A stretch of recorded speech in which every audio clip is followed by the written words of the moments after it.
அன்பார்ந்தவர்களே, பிப்ரவரி மாதத்தின் இறுதி நாளை நாம் எட்டியிருக்கின்றோம்.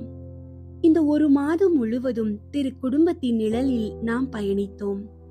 இன்று நாம் தியானிக்கும் சிந்தனை நம் இதயத்திற்கு மிகுந்த ஆறுதலையும் நம்பிக்கையையும் தருவதாகும். நாம் படுகின்ற உடல் ரீதியான வலிகள், மன ரீதியான வேதனைகள் மற்றும் வாழ்வின் சுமைகளை நாம் மட்டும் தனியாக சுமக்கவில்லை. நமக்காகவும் நம்முடைய மீட்புக்காகவும் நம்முடைய பிணிகளையும் துன்பங்களையும் தன் தோள்களில் சுமந்து கொண்ட ஒரு மீட்பர் நமக்கு உண்டு.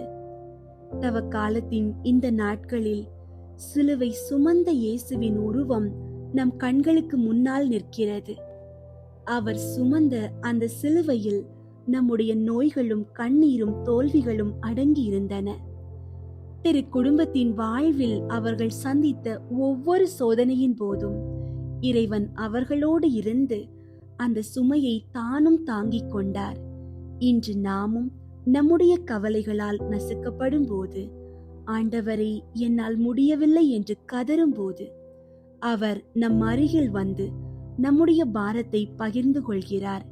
அவர் நம் துன்பங்களை சுமந்து கொண்டதால் நாம் விடுதலை பெறுகிறோம். இந்த இனிய மாதத்தின் நிறைவு நாளில் நம் சுமைகளை தாங்கும் இறைவனின் பேரன்பில் இளைப்பாறுவோம். இன்றைய நாளுக்கான இறை வார்த்தை மத்தேயு 8ஆம் அதிகாரம் 17ஆம் இறை வார்த்தை.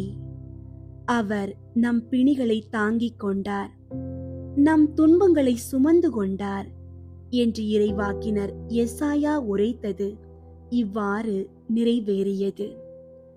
ஜெபிப்போம். எங்கள் சுமைகளை சுமக்கும் அன்பு இறைவா, உம்மை ஸ்துதிக்கிறோம்.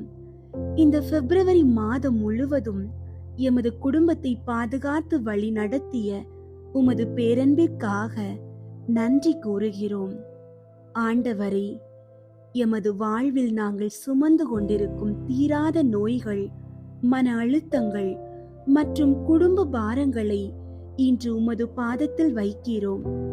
வருத்தப்பட்டு பாரம் சுமப்பவரே, என்னிடம் வாருங்கள் என்று அழைத்த உமது வார்த்தைகளை நம்பி உம்மிடம் வருகிறோம். நீர் சிலுவையில் எமது பிணிகளை தாங்கிக் கொண்டீர் என்பதை விசுவசிக்கிறோம். உமது காயங்களால் எமக்கு குணம் தாரும். திரு குடும்பத்தின் வழியாக நாங்கள் வேண்டுவது யாதெனில், எமது இல்லங்களில் உள்ள ஒவ்வொருவரின் பலவீனங்களையும் நீர் ஏற்றுக்கொண்டு அவர்களுக்கு புது பலத்தையும் ஆரோக்கியத்தையும் வழங்கியருளும் என்பதாகும்.